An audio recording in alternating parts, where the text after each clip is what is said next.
Hey, Steve. How are you? Glad you're so excited to see me today. Alrighty. Good afternoon, everybody, and happy Monday. Let's get to it, and we'll begin with a few scheduling announcements today. President Trump will be hosting the Canadian Prime Minister Mark Carney tomorrow for a working meeting here at the White House. On Thursday, the president will host his 8th cabinet meeting alongside his incredible team. Also on Thursday afternoon, President Trump will host the president of Finland, Alexander Stubb, for a working meeting here at the White House. The president also wanted me to relay his congratulations to Japan for electing their next prime minister, a highly respected person who also happens to be the first female to hold the position for our great ally. While President Trump continues to negotiate peace deals, meets with world leaders, and celebrates the 250th birthday of our United States Navy, as you saw he and the First Lady do just yesterday, Democrats, unfortunately, are continuing to play political games. And we are now in day 6 of the Democrat federal government shutdown.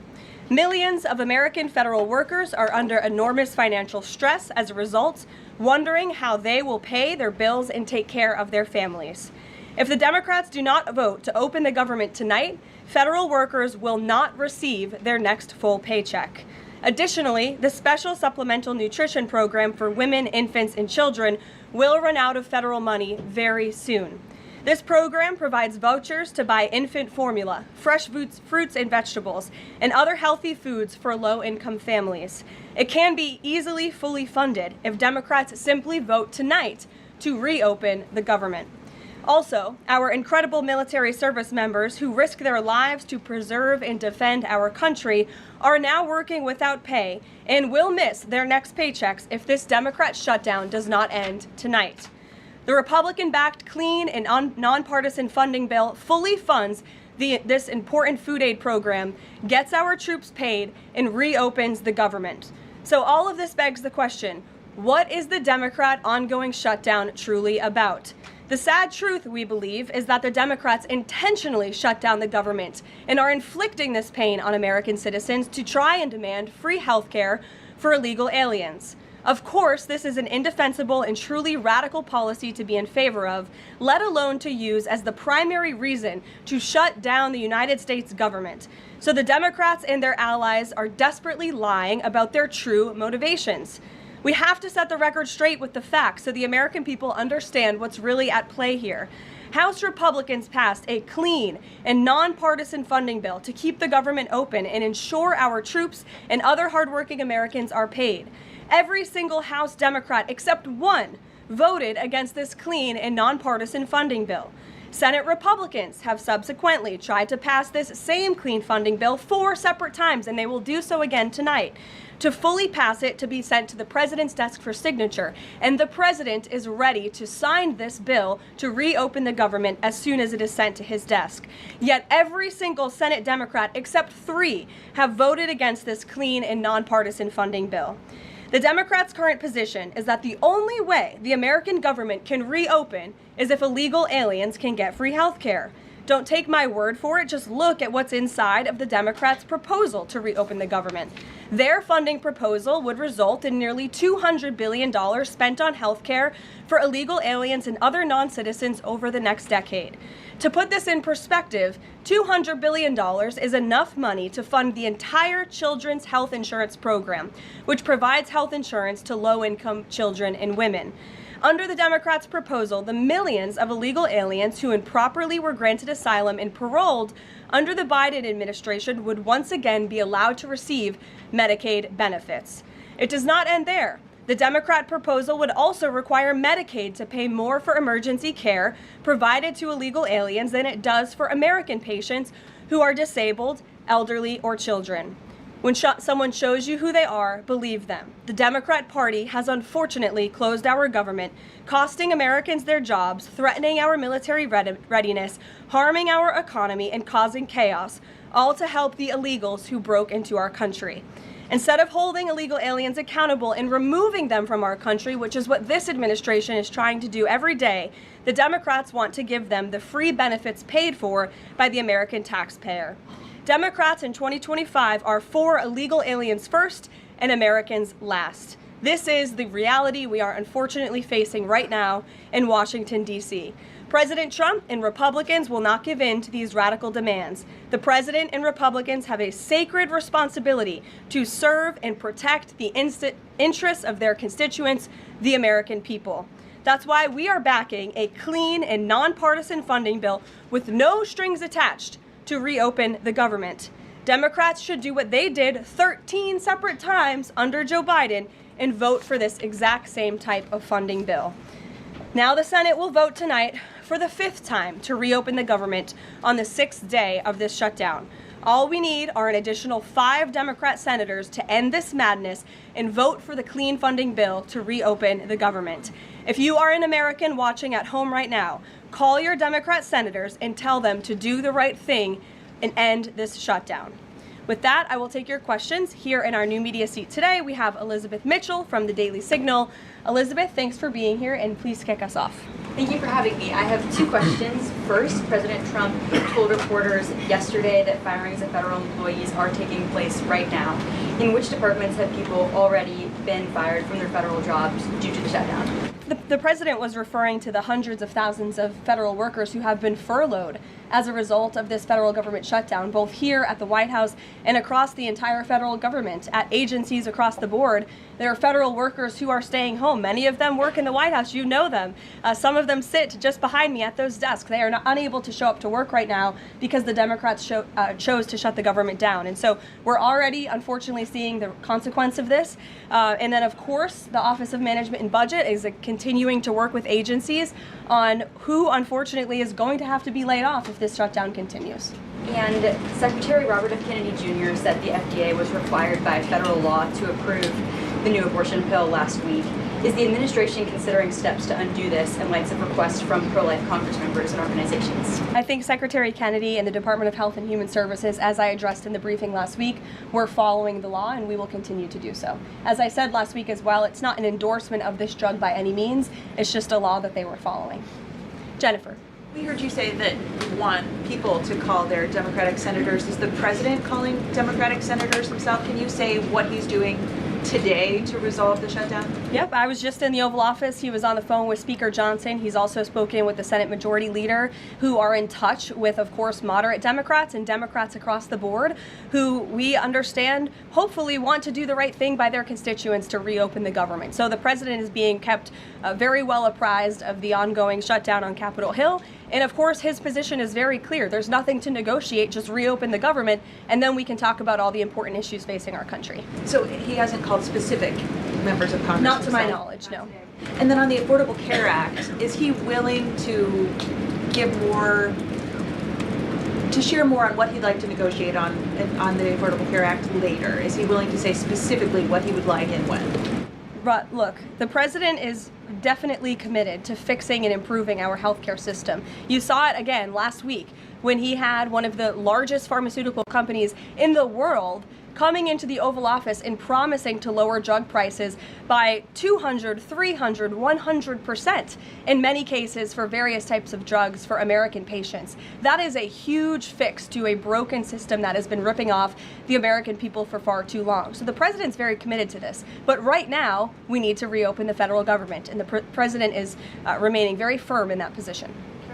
Catherine.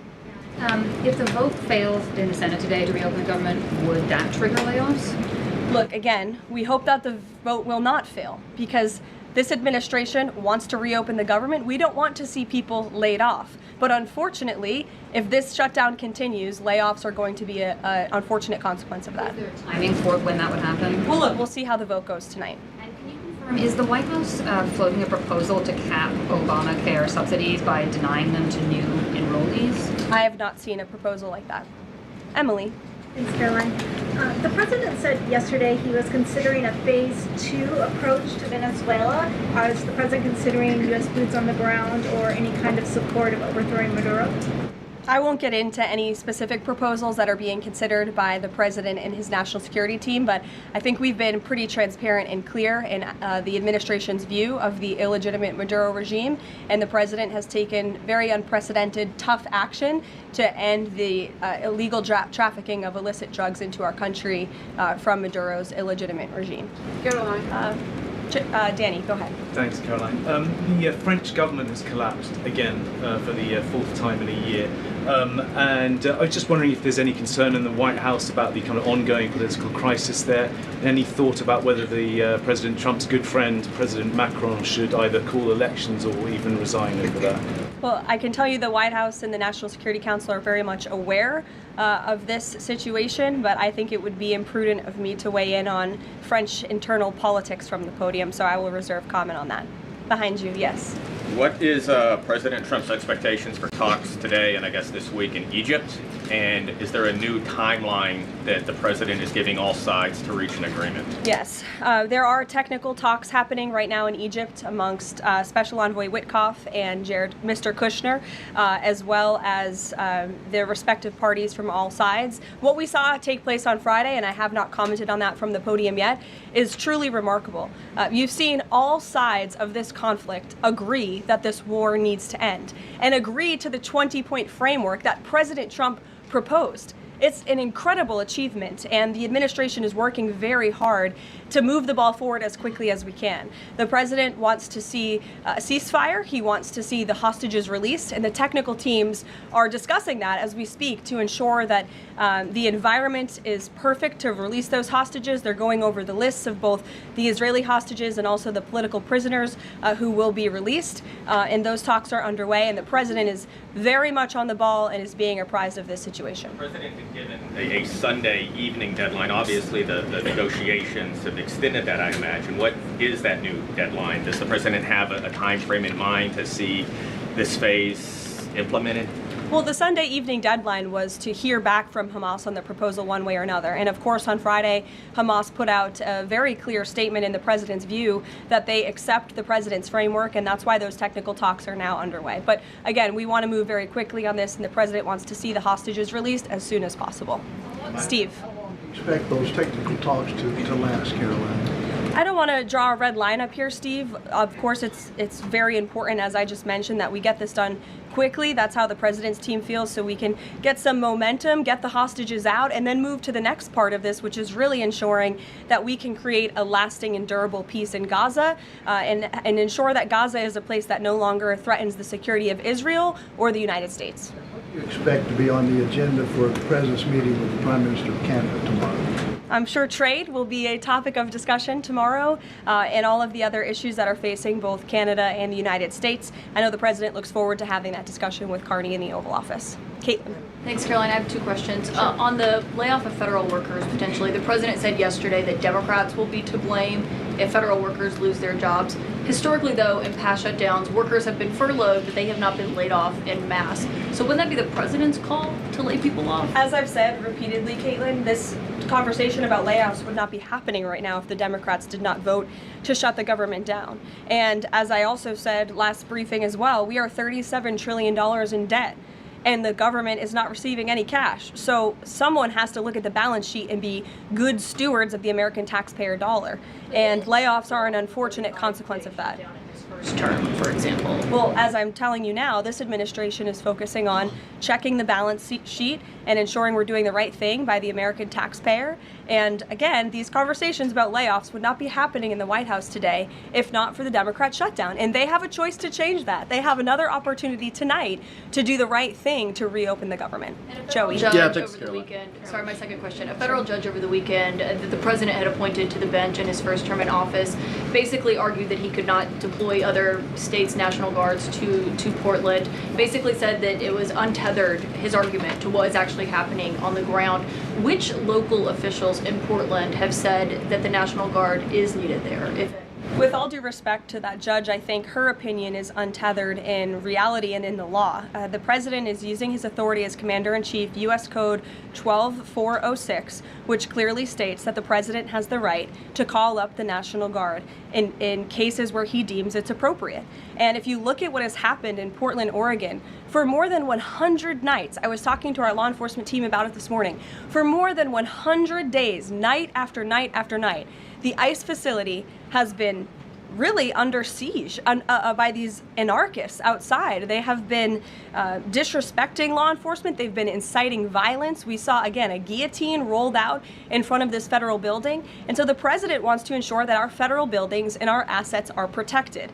And that's exactly what he's trying to do. And ultimately, in the case in Los Angeles, that judge ruled in the Ninth Circuit, that panel of judges ruled that those troops could remain and that the president was well within his authority to do so. So we are appealing that decision. As you know, we expect a hearing on it pretty quickly, and we're very confident in the president's legal authority to do this, and we're very confident we will win on the merits of the law. But no local officials that you can point to that have said we need the National Guard? Because I spoke to the police chief of Portland last week. He said that the president's claims just don't match up with what's happening on the ground. I would encourage you as a reporter to go on the ground and to take a look at it for yourself, because there's been many members of the press, not press in this room, but independent journalists, some of whom we'll be inviting to the White House very soon to share their stories, because they have been in the middle of these riots and they have witnessed the anarchy that is taking place night after night. It's on video. You should play it on your show. You have a great opportunity on prime time on CNN to show your audience. Yeah, but you're probably talking to partisan Democrat officials who are opposed to everything this president does.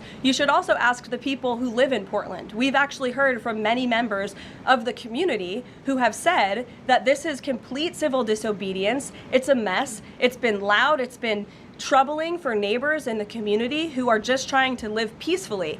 And these people are not there to peacefully protest. They are there to cause mayhem and havoc. Yeah, Karoline. Stephen, go ahead. Thank you, Karoline. Two questions. First, do you have a reaction to reports that thousands of Cuban troops are deployed alongside Russia fighting in Ukraine? And on a very different matter, the president last week floated in an interview with our colleague Daniel from One America a rebate for tariffs of up to $2,000 per person. Is that plan contingent on the Supreme Court's upcoming ruling on the legality of the tariffs? And is the White House preparing for legislation to make that happen? Sure. On the first point, I have not seen that report, Stephen, but I'll check in with our national security team after this and we'll get you an update. To your second point about the tariff rebates, I think it's an idea that the president has discussed and floated with his team of advisors, but no decision has been firmly made at this point in time. Why don't we go to the back? Owen. Good afternoon. Good afternoon. A few days ago, President Trump demanded Jay Jones of Virginia get out of the race for condoning political violence in a text message against a Republican politician a few years ago. He hasn't left the race. He hasn't dropped out. What's the president's reaction? Well, as you know, I'm not at liberty to discuss political races from the podium. I think the president himself made his position very clear, and I think anyone could agree the messages that were sent by this Democrat nominee for Attorney General in Virginia are really shocking, alarming, and completely unacceptable. He was threatening to kill his opponent and his opponent's children, and that type of rhetoric has zero place in our country, and the president was absolutely right to condemn that. One more, please. Sure, go ahead. Thank you. The Democrats have questioned and scrutinized the president's comments about using potentially the military, American cities, as training grounds for the military. And when you look at Portland, Chicago, local and state officials say that their local law enforcement is able to handle the situations, these protests on the ground. The president says that Portland is burning, using that as justification for the National Guard in Portland. But when you look here in Washington, D.C., the president just last week said it is now a completely safe city, and there are still National Guard members on the streets that are not involved in ICE activities. Can you provide the justification for the White House here in Washington, D.C., why the National Guard members continue to be out on the streets? Because Washington, D.C. has invited the National Guard here. Why? Because the mayor is doing the right thing, unlike mayors in other cities like Portland, as Caitlin and others have pointed out, who refuse to see that there are positive results from when local law enforcement works with federal law enforcement to do the right thing on behalf of their citizens. And Washington, D.C. is no doubt a safer city right now today than it was a few months ago when President Trump started this initiative to make D.C. safe again. And the National Guard is still here because the president and the mayor agree that it's a good thing for the city. Just like you're seeing in Memphis, for instance, we'll have National Guard deployed to Memphis. We have federal agents who are on the ground working with state and local law enforcement. The state police in Tennessee are part of this effort. The local metropolitan police in Memphis are part of this effort. State and local law enforcement and federal law enforcement should be working together. And it's a shame that we see in some cities across the country that their mayors are just simply refusing to cooperate because they don't like Donald Trump. And that's what this boils down to. And I don't think any American would disagree that Chicago needs more law enforcement reinforcements, that they need more resources.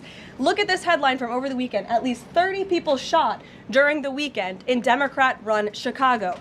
5 of them were killed in one weekend. This is completely unacceptable, and the president wants to make American cities safer, and he's willing to work with anyone to do it. If the courts allow you to ultimately send in the National Guard into Chicago and Portland, do Democrats not have reason to be concerned that there are long-term plans by this administration to keep U.S. military or the National Guard in American cities, like what we're seeing here in Washington? Why should they be concerned about the federal government offering help to make their cities a safer place?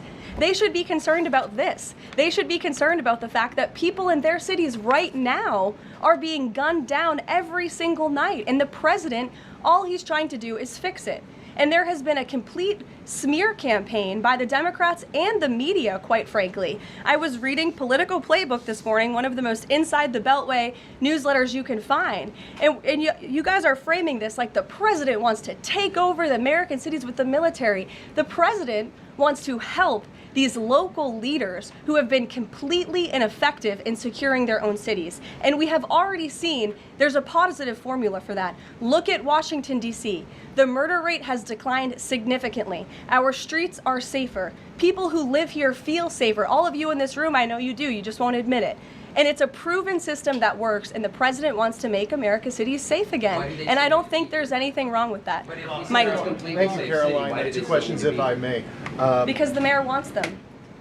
Michael. These talks in Egypt, if Hamas does agree to relinquish power and give it up, cede power to this transitional technocratic government, if that does happen, would the Trump administration then recognize a Palestinian state?